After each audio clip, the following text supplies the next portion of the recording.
All right, so now the last step of the part is to actually thread that portion of the pen holder. So basically what you're gonna need is a die and a die holder. The die should match the threads that we've talked about on the print. So we know it's 3/8 16, so it may be kind of hard to see, but right there it says 3/8-16. So we know it's the correct die. Now on these dies, they have lead-in threads just like a tap, so it's not fully formed right there. It's not fully formed right there. Okay, sometimes it'll be one side's fully formed and one side's not. You want to start with the side that is not fully formed, just like we do with a tap to help it guide on straight. Then you have a die holder, okay, and the die holder has 3 little set screws on it typically. We're only going to use 2 of them. 2 of them correspond with these little divots in the die that are 180 degrees apart, so we're going to use the 2 screws that are 180 degrees apart. So I'm going to pull the die in with those lined up, and then these happen to be a flathead screw, so I'm just going to snug these up into those spots. Okay, so that's good there. Then you're going to get your tool post just kind of out of the way. Eventually, or ultimately what we want is to have this die on here. Now you could do this just by hand, but it gets challenging to hold it straight and push it on because it takes a little bit of force to get it started. So a trick that I like to do is I use the tailstock with the drill chuck, but nothing in the drill chuck. I make sure the jaws are pulled all the way back here so it's nice and flat up front. You don't want the jaws sticking out like that, okay? You want it just nice and flat. We're gonna use this surface to help push it on. So I'm gonna bring it close.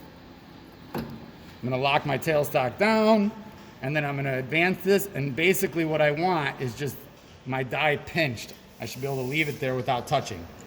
I'm gonna put a couple of drops of cutting fluid. It's gonna help out a lot, right on where I'm cutting the threads. And then this is just like the tap. You're gonna get it started, you're gonna go a turn or so, then you're gonna come back and break the chip. Then you're gonna go further, you're gonna come back and break the chip. We're gonna go until it bottoms out on that shoulder. Okay, so while I'm doing that, I'm also advancing the tailstock to keep up with it, to keep pressure on it, to keep it nice and perpendicular. So this is how it typically looks. It also helps to have this in low gear a lot of times to keep the chuck from rotating too. It helps you to keep the chuck from rotating. Okay, so I'm pushing the die. If you can't do it like this, you can do a turn, push with the die. Okay, and then I rotate it towards me. I do a turn, push with the tailstock, rotate it towards me so I can push, rotate. Okay, now once I'm on, the tailstock becomes less important because once it's started, it's gonna stay straight. It's just getting it started that's the issue. So then I can pull it away, out of the way. Now here's where I break the chip. I just come back till you can feel it break free. And then you go on another turn or so. Break the chip. Go on some more. Break the chip.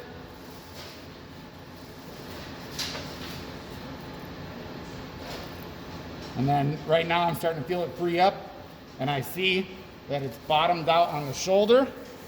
So it's all the way on. Now I'm just gonna remove it. Comes off nice and easy because the threads are cut now.